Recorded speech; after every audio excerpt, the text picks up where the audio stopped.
RCT Invest is Rhondda Cynon Taff's £200 million 3-year capital investment programme, and it's being delivered in Rhondda right now. In Rhondda, a significant number of investments have been completed in priority areas which matter most to residents, including highways,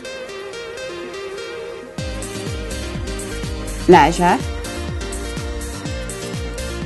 play areas, schools, Rhondda Heritage Park and the Park and Day Theatre. Further works planned include replacement bridges for Brook Street, Ystrad and St Albans, Cwm Park. You can find out more about what investments have taken place or are planned in your area by visiting rctcbc.gov.uk/RCT Invest.